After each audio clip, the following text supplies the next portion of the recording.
because I didn't know they were German, I didn't pay attention to this guy right here, King George III. Right? King George III is the guy everybody talks about. They put him in plays and Hamilton and all types of stuff. Yeah, King George III, yada yada yada. Okay, well, King George III is the Prince of Germany during his lifetime, because I didn't know that. So he's the King of England, just like these guys are the King of England and the King of Germany. Okay, well, King George III was born in England or London, which is, I know it's in England, but so King George III is half German. King George III, y'all, people don't know this. King George III married a black woman called Charlotte. Charlotte, the city of Charlotte in North Carolina, is named after King George III's wife. In the back of my head, I knew it, but I never knew it. Like, I was like, oh yeah, some guy named King George III. I didn't know that was the King George III. Because, they rename each other all the time. And so, this dude's half German. And I'm getting ahead of myself, but you get to the Declaration of Independence, the war, the Revolutionary War. They actually call it, I don't have it on the screen. It's called the War of Independence. They didn't call it a Revolutionary War. People want you to believe that it was a civil war. No. It was I don't know how to do the camera thing. It was a war of independence. The War of Independence. So I seen this recently. People on the internet saying, oh, well, the Revolutionary War. Some dude, I guess, came out with a documentary or something on it. And they said, oh, well, it was really a civil war, as though these people wanted to continue living under, no. And then they just let them go. No. They wanted to be free. See, this is what happens when you live in the hood. This is going to be an amazing live stream. All right, so I'm getting ahead of myself. Okay, so King George III is half German. I'm sure he speaks German, but that's irrelevant. So King George III is getting rumblings from these people who have taken over Parliament. And they're getting in King George III's ear and saying, hey, these guys in the colonies, they think they don't have to obey laws. They think they don't have to pay no tax. We wrote they owe you, King George III, some money. They said, oh, well, these people, they're profiting off of cotton and slavery and hemp and all of these things, and we've been writing saying that they owe us magically, without due process of law, without all of these things, without the consent of the people, and these boys ain't been paying up. Yeah, these colonies, they're rebellious. They don't obey the law. They think they're above the law. How many times y'all have heard that? Oh, you think you don't have to obey laws? Just because they write it, right? That they're the will of the legislator. You look up the definition of a statute, it is the will of the legislator. England has legislative sovereignty because of King George I and King George II. They say, okay, cool. Let time go by. All right, King George III is on the scene. They say, hey, these boys in the colonies act like they don't know how to follow directions out here. When you, King George III, write something, then they're not obeying it. So King George says, okay, I guess I got to do something about it. And so he starts showing up. He starts pulling up, showing up with the dogs. And they're getting to it. And so, yeah, I mean, these are the rumblings that is taking place leading up to this pivotal event. And they say, okay, well, King George III is going to start sending them boys out, sending the goons out. And let me see here. Trying to see some comments. Oh, they don't let me see them. Okay, blessings, Merry Christmas. Yeah, we're not putting that on there right now. There they go. There's gonna be some other fireworks in a second. And so King George III starts sending them goons out. So hey, you guys got to pay. You know what I'm saying? So they get the tea parties, they get all the Stamp Act and all of these legislative acts that these colonies are magically not obeying because they magically wrote the rules. And just because we wrote it, you have to pay it. I don't want to get in too much trouble, but that's what it say. That's what all this is about. These boys didn't care. This one, he half English, half German, so he kind of care, but not enough. He's still about that money too. He said, oh, they not paying? Oh, yeah, you got to send them dogs out. Go ahead and send them. Right? So, this is the rumblings of what will eventually lead to 1776.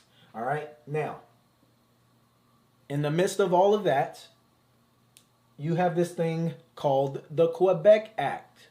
The Quebec Act is Canada, right? So we got time going by. They're beefing with each other over all this stuff. And then you get to this thing called the Quebec Act. Well, in Canada, actually, I have this. This is perfect.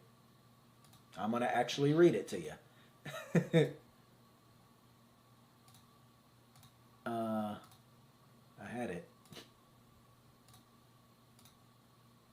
There you go. Boom. All right. So in 1774, as far as England is concerned, England sends the military to Canada because Canada was an English territory. I don't know nothing about Canada, so some Canadians probably mad as crap at me. I don't know nothing about Canada. I believe they're under French control. I don't know how that works, but I don't care nothing about Canada. Sorry, Canada. But in 1774, they were under English control. And as a result of being under English control, they had access to the common law of England. Well, until these boys gave up legislative sovereignty and sent, remember, I just read it to you. The Jesuits, born under the King's Dominion, under the pretended jurisdiction of Rome. This is in the 1730s. And pretended act of parliament, meaning fake laws. That's pretended is a legal term. It means, I don't have time to get into it, but it means fake. I mean, you know what pretended means, but it means fake laws. But they got different words for it now. They say under the color of law, all of these things. They act like it's law. It's not law because it wasn't under righteous authority. Or not righteous, but delegated authority. Right? So remember, these two, after these two gave up, it was never a lawful act. But that's another topic. But they say, okay, well, these Jesuits born in the King's Dominion under the pretended jurisdiction of Rome and under a pretended act of parliament for turning the books of the law and the proceedings of the courts of justice into English was declared to be enforced. And then they got all these statutes and stuff like that. Okay, so I'm just going to talk plain. These people were Roman Catholics. Okay, these Jesuits were Roman Catholics. Okay, so up in whatever was happening in Canada, this Quebec Act abolished English laws.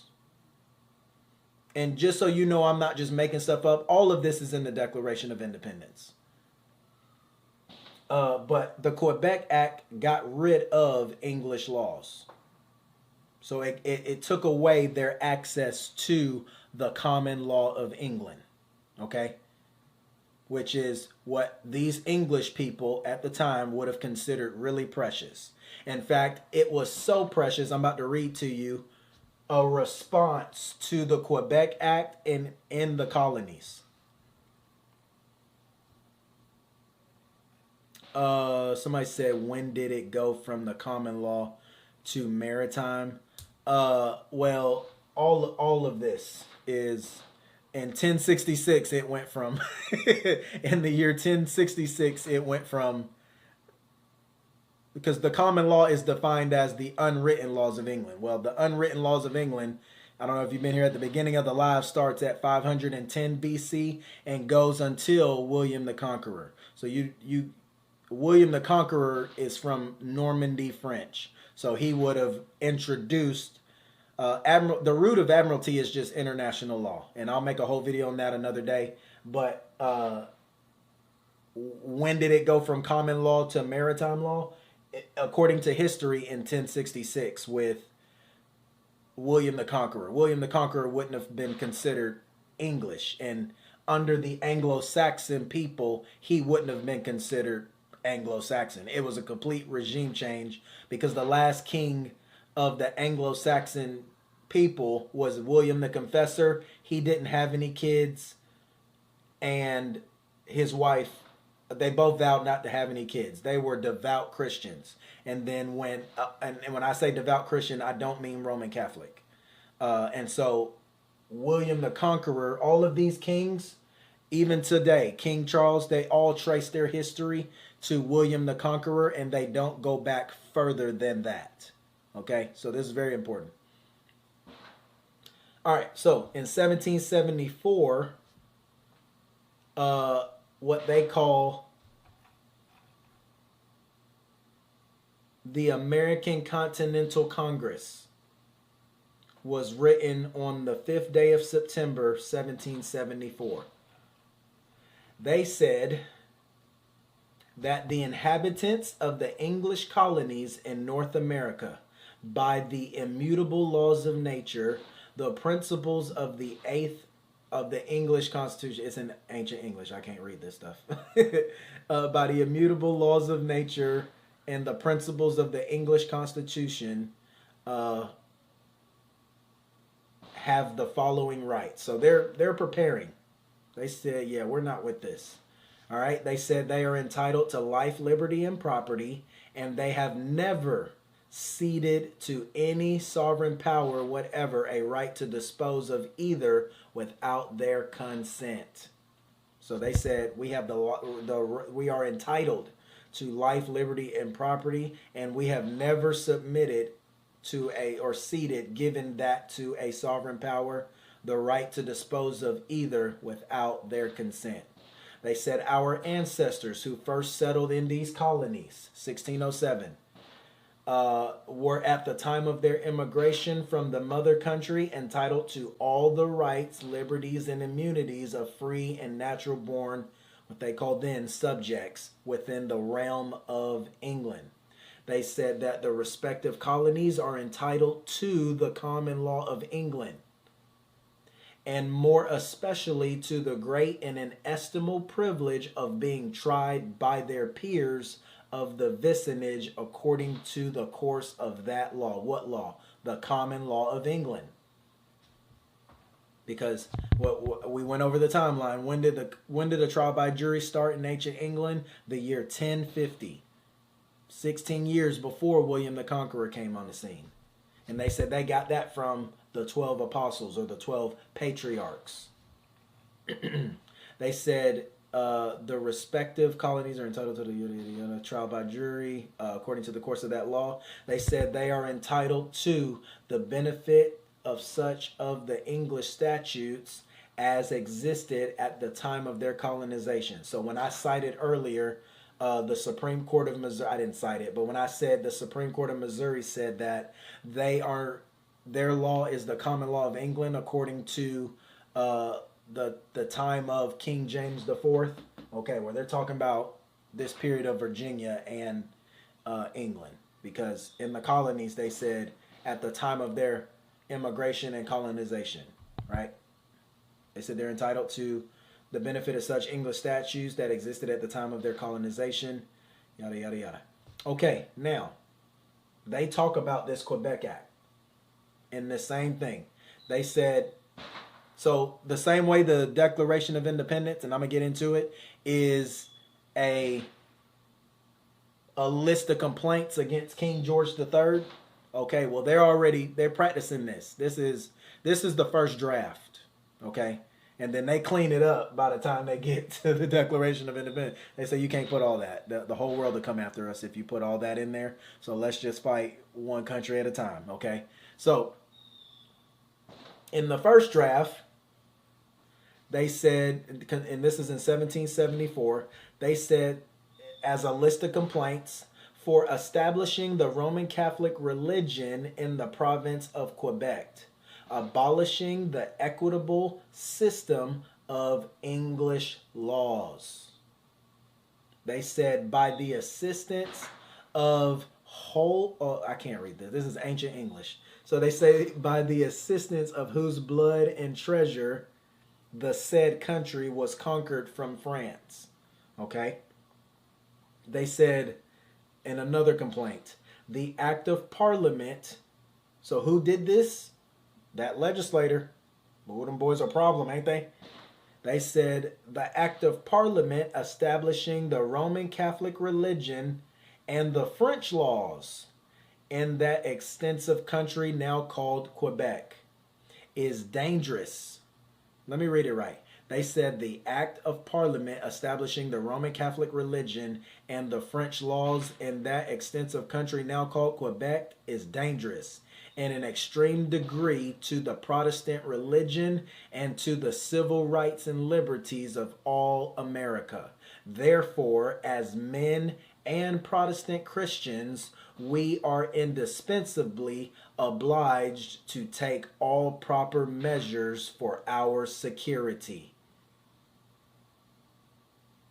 They said, admit that the ministry by the powers of Britain and the aid of our Roman Catholic neighbors should be able to carry the point of taxation and reduce us to a state of perfect humiliation and slavery. They say it again. They say it one time, 2 times, 3 times, 4 times. The what's that song from Tupac? Dissing Biggie.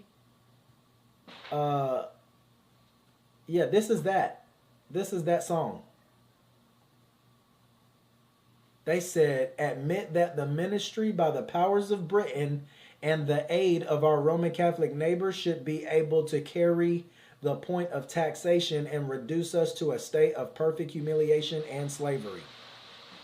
They said the Roman Catholic religion is established, and the people there are deprived of the right to an inestimable trial by jury and English laws in the civil cases. They said the people there are deprived of the right to an assembly, trial by jury, and English laws in civil cases are abolished. And the English laws in civil cases are abolished. And instead thereof, the French laws have been established in direct violation of His Majesty's promise by his royal proclamation under the faith of which many English subjects settled in that province. They said they moved there because we would be able to keep English laws.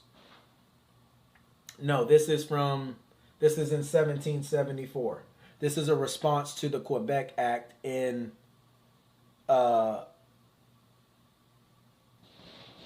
Canada. So the Quebec Act abolished English laws.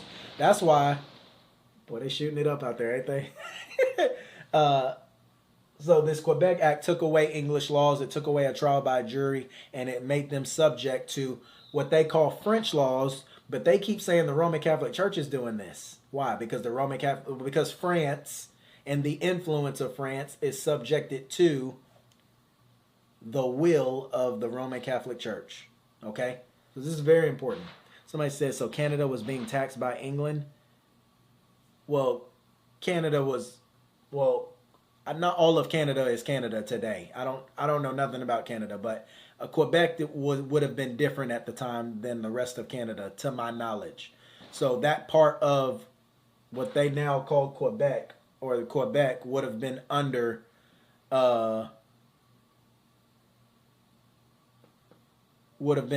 English territory. Would have been an English territory, and the people of England migrated there because they would have been able to keep their English laws. And so when the legislative will got given over to Parliament, okay, well, they start writing whatever. They say, yeah, we're not doing this common law stuff no more. No more trial by juries. We're not doing none of that. They said, we're getting rid of all that. Cut all that out. We're going to establish this Roman civil law system, or the Roman Catholic Church, or Roman Catholic religion. And as a result, Quebec today looks nothing like it was an English territory, right? Okay, so that was in 1774. They said this Roman Catholic religion is established. The people are deprived of the right to the assemblies, trial by jury, English laws in civil cases are abolished. Instead, the French laws have been established. They said the French laws are the result of the Roman Catholic Church. So they said 4 times that I got screenshots of. They said the Roman Catholic religion, an act of parliament establishing the Roman Catholic religion. Why is England establishing a Roman Catholic religion? Because these boys called the Jesuits showed up and took over the legislative branch of England at that time. And they were responsible over the books of the law, the proceedings of the courts of justice, and they declared what they wanted to be enforced. Okay, well, guess where they came from? They came from the Roman Catholic religion. They said the people are deprived, yada, yada, yada. Okay, so that's 1774. Remember, they started beefing here. King George III was sending them dogs, sending them boys out. All right, they said, yeah, we need some of that bread y'all making over there. Well, y'all got slaves too? Oh, yeah, I'm going to need some of that. Need some of that. Right?